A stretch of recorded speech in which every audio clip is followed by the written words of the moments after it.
হাসিনা যেন ভারতের ভূমিতে রাজনৈতিক বক্তব্য দিতে না পারেন, দীনেশ ত্রিবেদীকে পররাষ্ট্র উপদেষ্টা। নাশকতার সক্ষমতা নেই আওয়ামী লীগের, বললেন স্বরাষ্ট্রমন্ত্রী। আওয়ামী লীগের এত মরদ আছে বলে তো আমার মনে হয় না। একে তো নিষিদ্ধ ঘোষিত দল, মাফিয়া শক্তি, তারা মাঝে মধ্যে বিদেশ থেকে উকিঝুঁকি দিচ্ছে, এর বেশি তো তোরা তো দেখি না। গুমের সর্বোচ্চ শাস্তি মৃত্যুদণ্ড বা যাবজ্জীবন মন্ত্রিসভায় চূড়ান্ত অনুমোদন। ক্ষতিগ্রস্ত পরিবার ক্ষতিপূরণ পাবে দণ্ডিত ব্যক্তির সম্পত্তি থেকে। হাসিনার ভাষায় কথা বলছে বিরোধী দল, অভিযোগ ফখরুলের।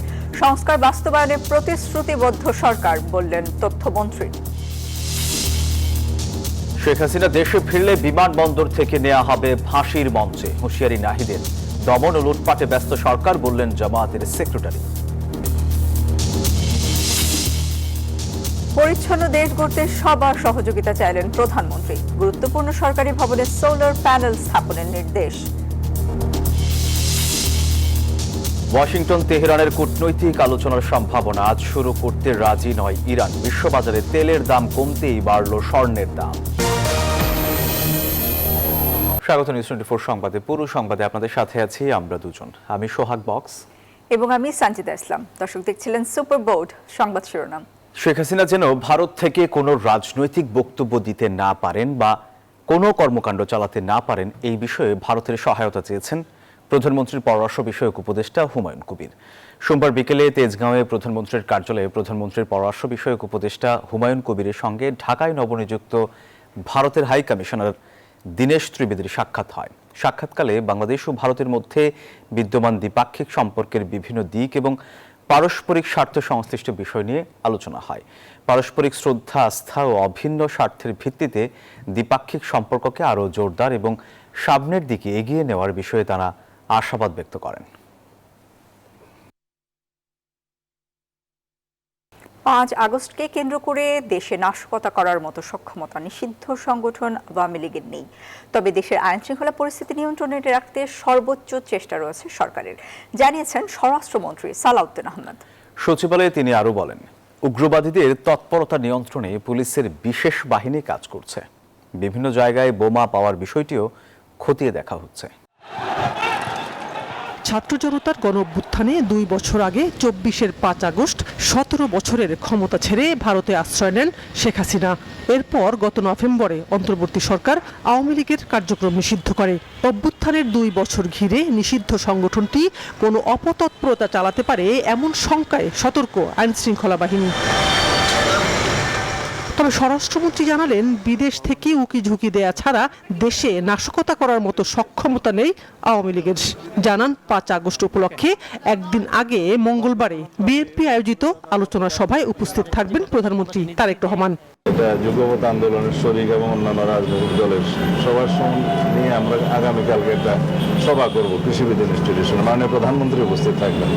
আমরা ওখানে কথা বলবো। আওয়ামী লীগের এত মরদ আছে বলে তো আমার মনে হয় না। একে তো নিষিদ্ধ ঘোষিত দল, মাফিয়া শক্তি, তারা মাঝে মধ্যে বিদেশ থেকে উকিঝুঁকি দিচ্ছে, এর বেশি তো তোরা তো দেখি না। সম্প্রতি মেট্রো রেলের নিচে এবং সাভার সহ কয়েকটি জায়গা থেকে বোমা এবং বোমা সদৃশ বস্তু উদ্ধার করেছে আইন শৃঙ্খলা বাহিনী। এ বিষয়ে স্বরাষ্ট্রমন্ত্রী বলেন, উগ্রবাদ দমনে কাজ করছে বিশেষ টিম। কোনো পক্ষ হয়তো চেষ্টা করেছিল যে সাম্প্রদায়িক সম্প্রীতি বিনষ্টের কোনো কিছু করা যায় কিনা, ছিল আমরা সেটা সেইভাবে দেখেছি এবং একটা তদন্ত পরিচালনা করছি আমরা। তবে আমরা সবসময় সতর্ক আছি এবং আমাদের এই জাতীয় বিষয়গুলো যারা অ্যাড্রেস করে আর কি, এই আমাদের উগ্রবাদী তৎপরতা বা এই জাতীয় সাম্প্রদায়িক সম্প্রীতি বিনষ্ট করার যে সমস্ত তৎপরতা, এগুলো যারা মনিটর করে, আমাদের স্পেশাল টিম আছে, তারা এই ব্যাপারে সতর্ক আছে। দুবাই আদালত বেনজির আহমেদকে জামিন দিলেও তা বাতিলে দেশটিতে আইনজীবী নিয়োগ করা হয়েছে এমনটা জানিয়ে স্বরাষ্ট্রমন্ত্রী বলেন, কূটনৈতিকভাবেই তাকে ফিরিয়ে আনার চেষ্টা চলছে। আমাদের ল ফার্মকে আমরা অনুরোধ করেছি সার্টিফিকেট কপি তুলে কথা বলবো এবং আমরা এই ইনস্ট্রাকশন দিয়েছি যেন তার জামিন বাতিলের জন্য তারা পিটিশন দেয়, কারণ তার কাছে অন্যান্য দেশেরও পাসপোর্ট থাকতে পারে। শাহনাজ ইয়াসমিন, নিউজ 24, ঢাকা। পলাতক শেখ হাসিনার ভার্চুয়াল অনুষ্ঠানে অংশগ্রহণের ঘোষণা নিয়ে নয়াদিল্লির স্পষ্ট অবস্থান জানতে চায় ঢাকা।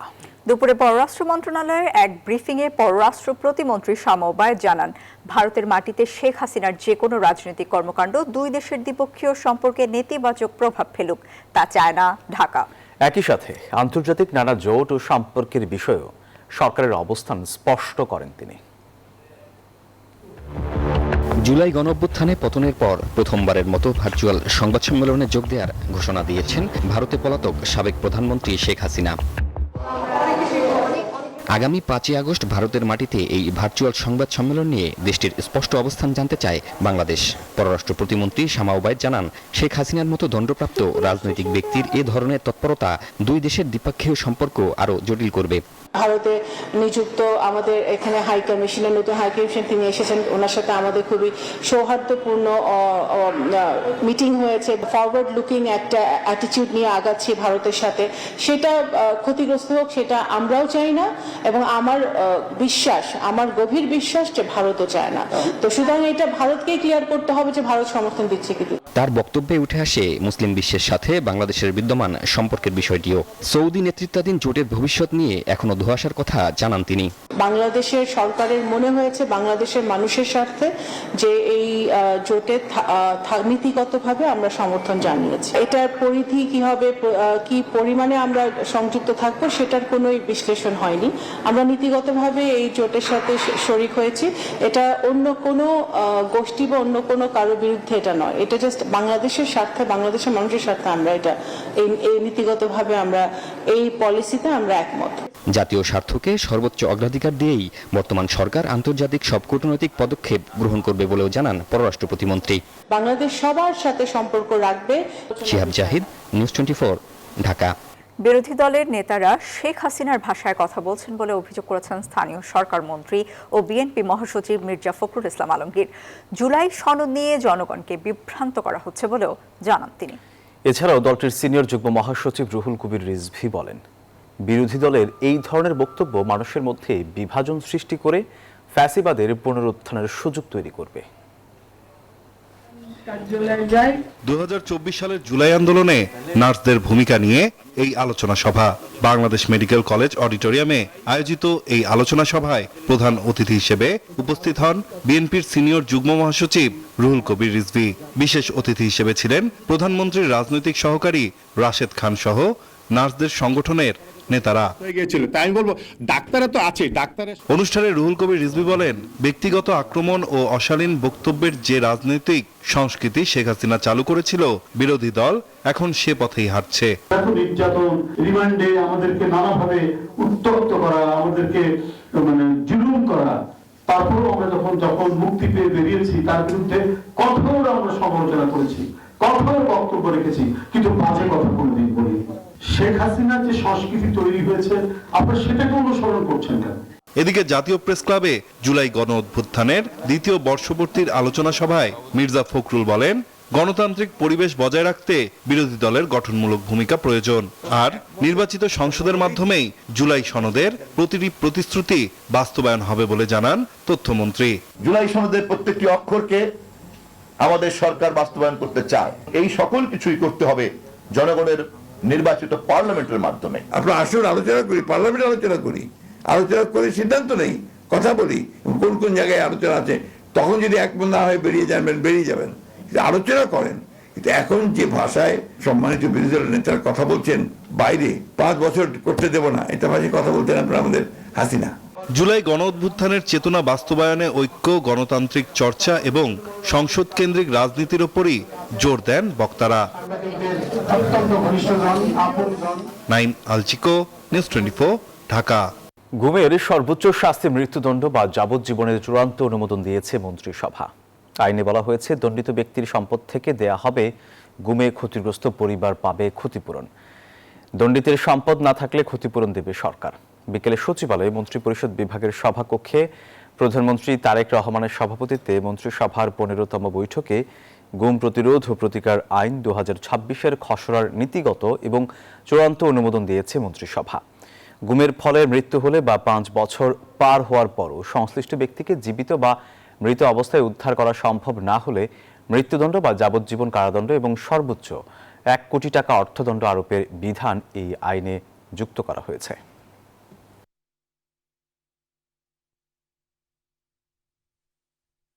পরিচ্ছন্ন দেশ গড়তে দেশবাসীর সহযোগিতা চেয়েছেন প্রধানমন্ত্রী তারেক রহমান। সোমবার ফেসবুকে এক ভিডিও বার্তায় তিনি এই সহযোগিতা চান। এদিকে বেইজার গভর্নিং বোর্ডের সভায় অর্থনৈতিক অঞ্চলকে সবুজ শিল্পাঞ্চল হিসেবে গড়ে তোলার আহ্বান জানান প্রধানমন্ত্রী। এদিন আরেকটি সভায় জ্বালানি সংকট মোকাবিলায় গুরুত্বপূর্ণ সরকারি ভবনে সৌর প্যানেল বসানোর নির্দেশ দেন তিনি। সাইফুল ইসলামের রিপোর্ট। আগামী প্রজন্মের জন্য একটি বসবাসযোগ্য বাংলাদেশ গড়তে দেশবাসীর প্রতি আহ্বান জানিয়েছেন প্রধানমন্ত্রী তারেক রহমান। সকালে প্রধানমন্ত্রী তার ভেরিফাইড ফেসবুক থেকে এই আহ্বান জানান। আমরা যদি আজকে থেকে প্রত্যেকে সচেতন হই, আমাদের হাতের আবর্জনা বা ব্যবহারকৃত আবর্জনা যদি নির্দিষ্ট জায়গায় সুন্দরভাবে আমরা গুছিয়ে ফেলি, তাহলে ধীরে ধীরে হয়তো আমরা আমাদের এই বাংলাদেশটাকে আবর্জনা মুক্ত করতে পারবো, সুন্দর একটি পরিবেশ গড়ে তুলতে পারবো। দেশটা তো আমাদের সকলের। আমরা সকলে মিলে যদি চেষ্টা করি, সকলে মিলে যদি একটু একটু করে করি, তাহলে আমরা বড় কিছু করতে সক্ষম হব। প্রিয় দেশবাসী, আপনাদের কাছে আজকে এই সহযোগিতাটা আমি চাইছি। এদিকে সচিবালয়ে প্রধানমন্ত্রীর সভাপতিত্বে বাংলাদেশ অর্থনৈতিক অঞ্চল কর্তৃপক্ষ বেজার গভর্নিং বোর্ড সভায় বিনিয়োগ বৃদ্ধি, কর্মসংস্থান সৃষ্টি ও পরিবেশ সুরক্ষায় বেশ কিছু গুরুত্বপূর্ণ সিদ্ধান্ত নেওয়া হয়। পরিবেশটিকে সুন্দর পরিষ্কার রাখা। সভার সিদ্ধান্ত অনুযায়ী সরকারের 25 কোটি বৃক্ষরোপণ কর্মসূচির অংশ হিসেবে দেশের প্রতিটি ইপিজেডে বৃক্ষরোপণ করা হবে। এরই অংশ হিসেবে বিভিন্ন ইপিজেডে মোট 1,25,000 বৃক্ষরোপণের সিদ্ধান্ত নেওয়া হয়েছে। সচিবালয়ে আরেকটি সভায় জ্বালানি সংকট মোকাবিলায় সরকারি গুরুত্বপূর্ণ ভবনে সৌর প্যানেল স্থাপন, সোলার ইনভার্টার উৎপাদনের কাঁচামাল আমদানিতে সহায়তা এবং সৌর বিদ্যুৎ সাশ্রয়ী করার নির্দেশনা দিয়েছেন প্রধানমন্ত্রী তারেক রহমান। এদিকে সচিবালয়ে প্রধানমন্ত্রী তারেক রহমানের সঙ্গে সৌজন্য সাক্ষাৎ করেছেন দক্ষিণ কোরিয়ার বাণিজ্যমন্ত্রী ইউ হান কু। এ সময় বাংলাদেশ ও দক্ষিণ কোরিয়ার মধ্যে স্বাক্ষর হতে যাওয়া কম্প্রিহেন্সিভ ইকোনমিক পার্টনারশিপ এগ্রিমেন্ট বিষয়ে প্রধানমন্ত্রীকে অবহিত করেন দক্ষিণ কোরিয়ার বাণিজ্যমন্ত্রী। প্রধানমন্ত্রী দক্ষিণ কোরিয়ার কোম্পানিগুলোকে বাংলাদেশে খেলনা, ইলেকট্রনিক্স, টেলিযোগাযোগ, অটোমোবাইল, সেমিকন্ডাক্টর এবং জাহাজ নির্মাণ খাতে বিনিয়োগের আহ্বান জানান। সাইফুল ইসলাম, নিউজ 24, ঢাকা। শেখ হাসিনা দেশে ফিরলে বিমানবন্দর থেকে সরাসরি ফাঁসির মঞ্চে নিয়ে যাওয়া হবে বলে হুঁশিয়ারি দিয়েছেন এনসিপির আহ্বায়ক নাহিদ ইসলাম। রাজধানীতে এক আলোচনা সভায় তিনি আরও বলেন, তারেক রহমান খুনিদের বিচার করতে পারলে সবকিছু ভুলে সবাই ঐক্যবদ্ধ হবে। এদিকে জরুরি এক সংবাদ সম্মেলনে জামায়াতের সেক্রেটারি বলেন, জনভোগান্তি নিয়ে সরকারের মাথা ব্যথা নেই, সরকার ব্যস্ত বিরোধী দল দমন ও লুটপাটে। রাজধানীর কাকরাইলে শহীদ পরিবার ও আহতদের কণ্ঠে জনতার এক দফা শীর্ষক এই আলোচনা সভার আয়োজন করে জাতীয় নাগরিক পার্টি এনসিপি। ঐতিহাসিক জনতার এক দফা ঘোষিত হয়েছিল। এতে দলটির আহ্বায়ক ও বিরোধী দলীয় চিফ হুইপ নাহিদ ইসলাম বলেন, আওয়ামী লীগকে পুনর্বাসন করতে দেওয়া হবে না। শেখ হাসিনা দেশে ফিরলে বিমানবন্দর থেকে সরাসরি ফাঁসির মঞ্চে নিয়ে যাওয়া হবে বলেও হুঁশিয়ারি দেন তিনি। শেখ হাসিনা ডিসেম্বরে আসে, তাহলে সেটার জন্য আপনারা প্রস্তুত আছেন তো? ইনশাআল্লাহ এয়ারপোর্ট থেকে সরাসরি ফাঁসির মঞ্চে, কোনো কথা হবে না। এদিকে মগবাজারে চলমান গ্যাস ও বিদ্যুৎ সংকট সহ জনদুর্ভোগ নিয়ে রাতে সংবাদ সম্মেলন করে জামায়াত ইসলামী। দলটির সেক্রেটারি মিয়া গোলাম পরোয়ার অভিযোগ করেন, দ্রব্যমূল্য, গ্যাস, বিদ্যুৎ নিয়ে সরকারের মাথা ব্যথা নেই, তারা বিরোধী দল দমনে ও লুটপাটে ব্যস্ত। রাজধানী সহ বিভিন্ন এলাকায় দীর্ঘ সময় গ্যাস না থাকায় রান্নাবান্না ব্যাহত হচ্ছে। এলপিজি সিলিন্ডারের দাম বেড়ে গিয়ে সাধারণ মানুষের ব্যয় আরো বৃদ্ধি পেয়েছে। ভুতুড়ে বিল নিয়ন্ত্রণের একটা ব্যর্থতা এই সরকারের, যা ব্যয় ব্যবহার হয় না সেরকম মাত্রাতিরিক্ত ভুতুড়ে বিল মানুষের বাড়িতে আসছে। জনজীবনে স্বস্তি ফিরিয়ে আনতে অবিলম্বে কার্যকর পদক্ষেপ নেওয়ার জন্য সরকারের প্রতি আহ্বান জানান মিয়া গোলাম পরোয়ার। দিন কেমন যাবে তা সকালেই বোঝা যায়, লুটপাটে ওনারা ব্যস্ত। ইউসুফ কামাল শান্ত, নিউজ 24। স্থানীয় সরকার নির্বাচন নিয়ে সরকারের পক্ষ থেকে কোনো নির্দেশনা পায়নি নির্বাচন কমিশন, এমনটাই জানিয়েছেন ইসি সচিব আখতার আহমেদ। সোমবার নির্বাচন ভবনে সাংবাদিকদের এই কথা জানান তিনি আরও বলেন, এই বিষয়ে কোনো আলোচনা হয়নি, তবে নির্বাচন করার সব প্রস্তুতি নিয়ে রাখছে ইসি। বলেন, রাষ্ট্রপতি নির্বাচন নিয়ে এখনো কোনো দিনক্ষণ ঠিক হয়নি, তবে সংসদের কাছে ভোটার তালিকা চেয়েছে ইসি বলেও জানান তিনি। 31 জুলাই পর্যন্ত নিবন্ধিত ভোটারদের নিয়ে ভোটার তালিকা চূড়ান্ত করার সিদ্ধান্ত নাও থাকতে পারে বলে জানান সচিব।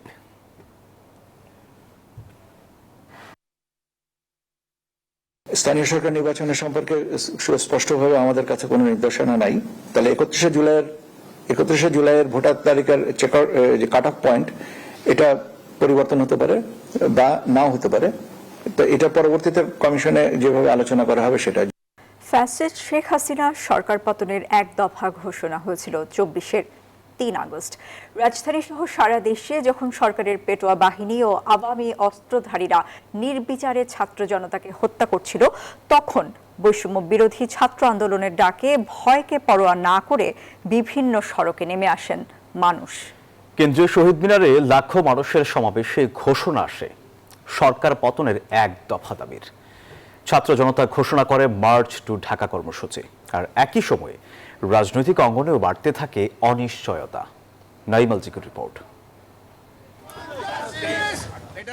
সকাল থেকেই রাজধানীর বিভিন্ন এলাকা থেকে মিছিল নিয়ে মানুষ জড়ো হতে থাকেন কেন্দ্রীয় শহীদ মিনারে। টিএসসি, দোয়েল চত্বর, ঢাকা মেডিকেল, পলাশী, নীলক্ষেত সহ আশেপাশের সড়ক জনসমুদ্রে পরিণত হয়। একই সময় বাড্ডা, রামপুরা, বনশ্রী, সায়েন্স ল্যাব ও মিরপুর 10 এলাকাও সড়ক অবরোধ ও বিক্ষোভ চলে।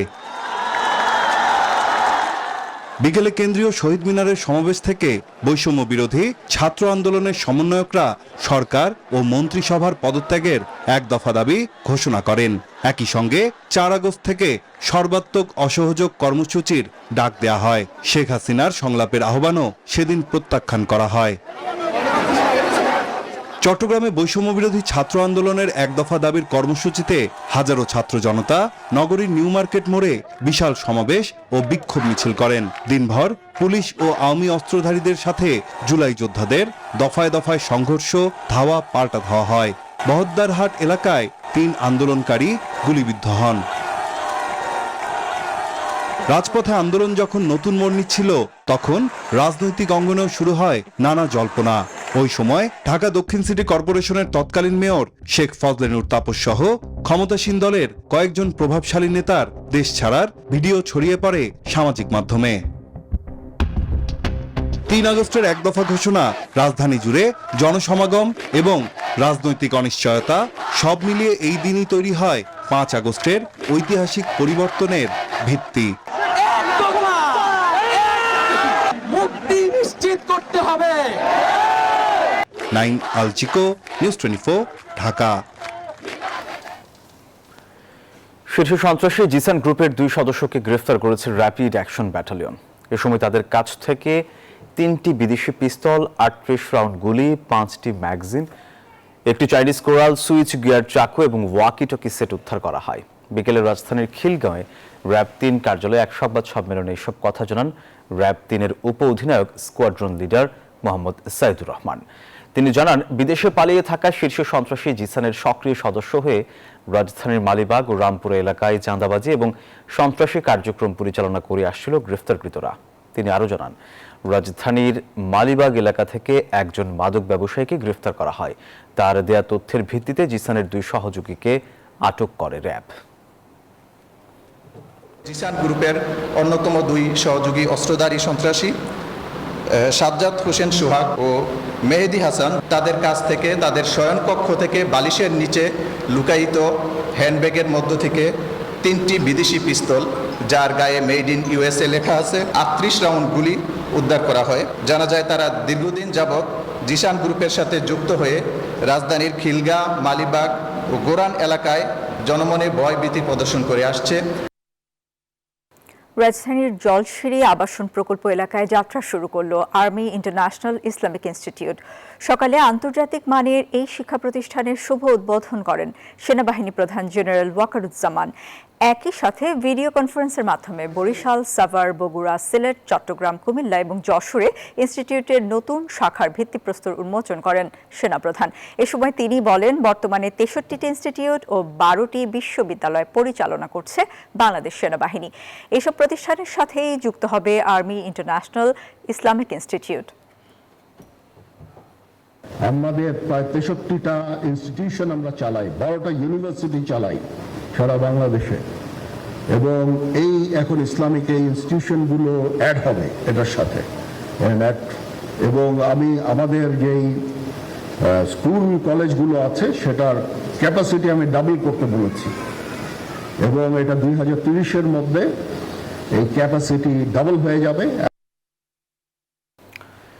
প্রায় 5.5 কোটি টাকার জ্ঞাত আয় বহির্ভূত সম্পদ অর্জনের অভিযোগে ছাগলকাণ্ডে আলোচিত এনবিআর এর সাবেক কর্মকর্তা মতিউর রহমানের বিরুদ্ধে চার্জ গঠন করে বিচার শুরুর আদেশ দিয়েছেন আদালত।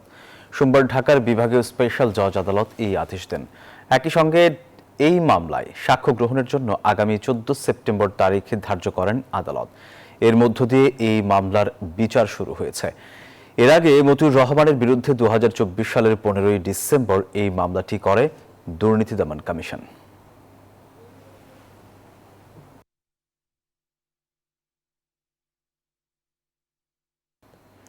Foreign admission and career development consultant association of বাংলাদেশের উদ্যোগে প্রতি বছরের মতো এবারও ঢাকায় অনুষ্ঠিত হতে যাচ্ছে ফ্যাক্ট ক্যাব 14তম আন্তর্জাতিক শিক্ষা মেলা 2026। এ উপলক্ষে সোমবার জাতীয় প্রেস ক্লাবে সংবাদ সম্মেলনের আয়োজন করা হয়। এ সময় আয়োজক কমিটির পক্ষ থেকে জানানো হয়, আগামী 7 ও 8 আগস্ট ঢাকার প্যান প্যাসিফিক সোনারগাঁও হোটেলে এই মেলা অনুষ্ঠিত হবে। 2 দিনব্যাপী এই আন্তর্জাতিক শিক্ষা মেলায় বিশ্বের প্রায় 30টি দেশের স্বনামধন্য 200-র বেশি বিশ্ববিদ্যালয়, শিক্ষা প্রতিষ্ঠান এবং অনুমোদিত শিক্ষা পরামর্শক সংস্থাগুলো অংশগ্রহণ করবে। মেলায় আন্তর্জাতিক উচ্চশিক্ষার ক্ষেত্রে ভর্তি, স্কলারশিপ, টিউশন ফি, আবেদন প্রক্রিয়া ও ভিসা সহ শিক্ষা পরবর্তী ক্যারিয়ার সম্পর্কে নির্ভরযোগ্য তথ্য ও বিশেষজ্ঞ পরামর্শ গ্রহণের সুযোগ পাবেন। এছাড়াও বিভিন্ন দেশের বিশ্ববিদ্যালয়ের প্রতিনিধিদের সঙ্গে সরাসরি মতবিনিময় করতে পারবেন। প্রতিদিন সকাল 10টা থেকে রাত 8টা পর্যন্ত মেলাটি সবার জন্য উন্মুক্ত থাকবে।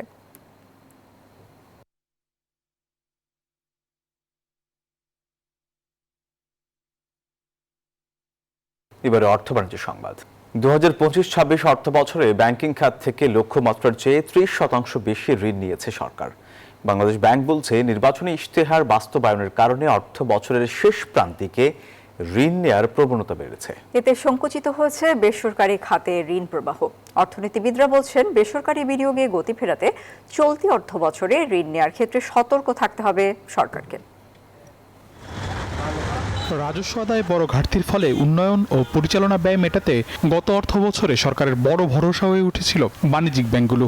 বাংলাদেশ ব্যাংকের হালনাগাদ প্রতিবেদন বলছে, বিদায়ী অর্থ বছরে ব্যাংক ব্যবস্থা থেকে সরকার ঋণ নিয়েছে 1,34,500 কোটি টাকা, যা প্রাথমিক লক্ষ্যের চেয়ে 30,571 কোটি টাকা বেশি। হিসেব বলছে, অর্থ বছরের প্রথম 7 মাস অর্থাৎ জানুয়ারি পর্যন্ত সরকারের ঋণের পরিমাণ ছিল প্রায় 49,000 কোটি টাকা। বাকি 85,500 কোটি টাকা নেওয়া হয়েছে বর্তমান সরকারের প্রথম 5 মাসে।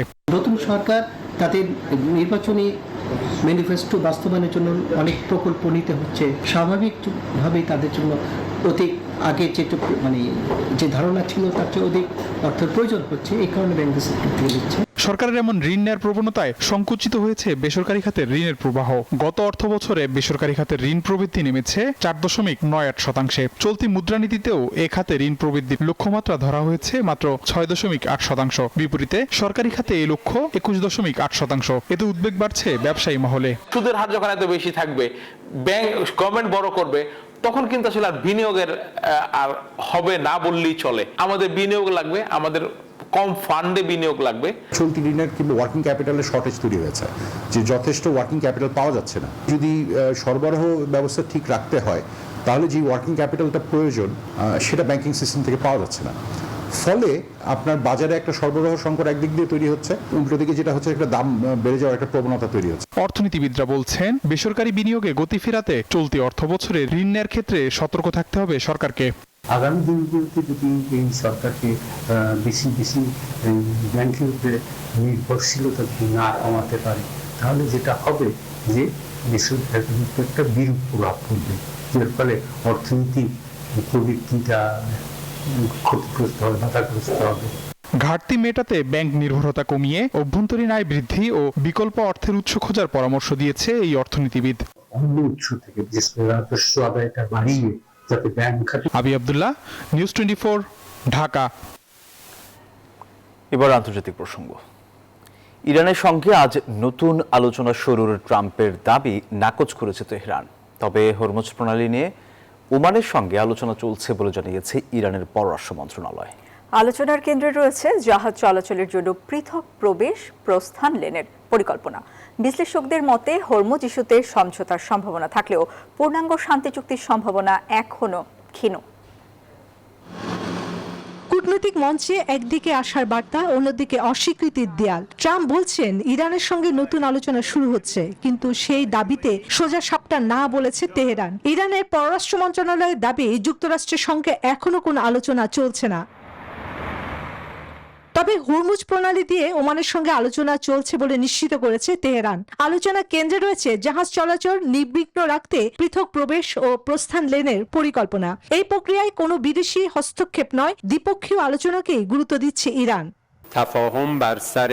হরমুজ প্রণালীর কৌশলগত ব্যবস্থাপনা নিয়ে ওমানের সঙ্গে আলোচনা করছি। এজন্য অনুমতি নিতে হবে এবং সার্ভিস টোল পরিশোধ করতে হবে। এদিকে কূটনৈতিক সূত্রের দাবি কাতার ও পাকিস্তান পরোক্ষ যোগাযোগের চেষ্টা চালাচ্ছে, যদিও এই বিষয়ে আনুষ্ঠানিকভাবে কিছু জানায়নি তেহরান। বিশ্লেষকদের মতে হরমুজ ইস্যুতে সমঝোতার সম্ভাবনা থাকলেও পারমাণবিক কর্মসূচি ও যুক্তরাষ্ট্র ইরান সম্পর্ক নিয়ে পূর্ণাঙ্গ শান্তি চুক্তি এখনো অনেক দূরের লক্ষ্য। চন্দ্রানী চন্দ্রা, নিউজ 24। আন্তর্জাতিক বাজারে জ্বালানি তেলের দাম কমলেও বেড়েছে স্বর্ণের দাম। ইরানের উপর নতুন করে হামলা স্থগিত রাখা এবং ওয়াশিংটন তেহরানের মধ্যে কূটনৈতিক আলোচনার সম্ভাবনা তৈরি হওয়ায় বিশ্ববাজারে তেলের দরপতন হয়েছে, আর এর প্রভাব পড়েছে স্বর্ণের বাজারে। সোমবার লেনদেনের শুরুতে স্পট গোল্ডের দাম 0.4% বেড়ে প্রতি আউন্স 4055.76 ডলারে পৌঁছায়। একই সময়ে যুক্তরাষ্ট্রের স্বর্ণ ফিউচারের দাম 0.9% বেড়ে প্রতি আউন্স 4054 ডলারে দাঁড়ায়। মার্কিন প্রেসিডেন্ট ডোনাল্ড ট্রাম্প ইরানের সঙ্গে নতুন করে আলোচনা শুরুর ইঙ্গিত দেওয়ার পর মধ্যপ্রাচ্যের ভূরাজনৈতিক উত্তেজনা কিছুটা কমেছে। এর প্রভাবে আন্তর্জাতিক বাজারে অপরিশোধিত তেলের দাম 5% বেশি কমে যায়। একই কারণে বেড়ে যায় স্বর্ণের দাম। আর এই ছিল নিউজ 24 সংবাদে। এতক্ষণ সাথে থাকার জন্য ধন্যবাদ সবাইকে।